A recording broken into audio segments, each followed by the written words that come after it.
សូមគោរពនឹងជម្រាបសួរអតិថិជនដែលកំពុងតាមដានទស្សនាវីដេអូនេះទាំងអស់គ្នាក្នុងវីដេអូថ្មីនេះគឺយើងសូមណែនាំអំពីការដំឡើងនៅប្រភេទម៉ូទ័របូមទឹក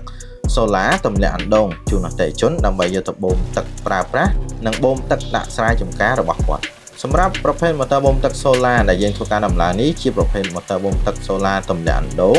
គឺវាមានកម្លាំង5សេកន្លះជាប្រភេទ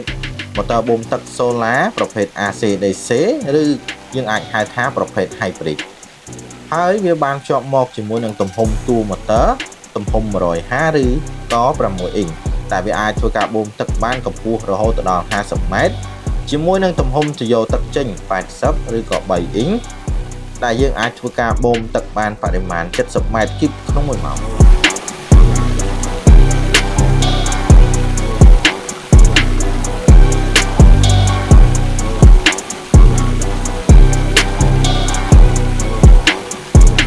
ចំពោះឈុតបូមទឹកសូឡាខាងលើនេះគឺវាមានភ្ជាប់មកជាមួយនឹង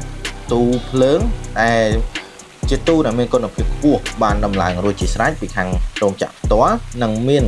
ភាពងាយស្រួលក្នុងការដំឡើង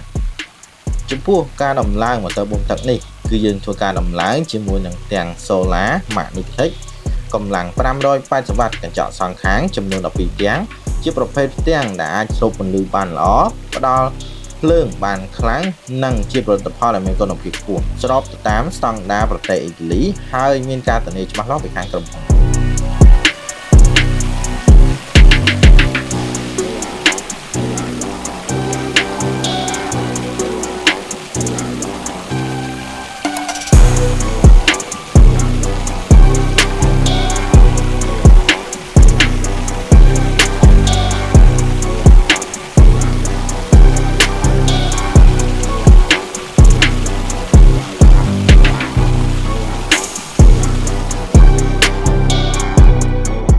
យើងក៏មានការធានាបន្ថែមរយៈពេល1ឆ្នាំទៅលើប្រភេទម៉ូទ័រនិងរយៈពេល10ឆ្នាំទៅលើពន្លឺចំពោះប្រភេទទាំងសូឡាផងដែរ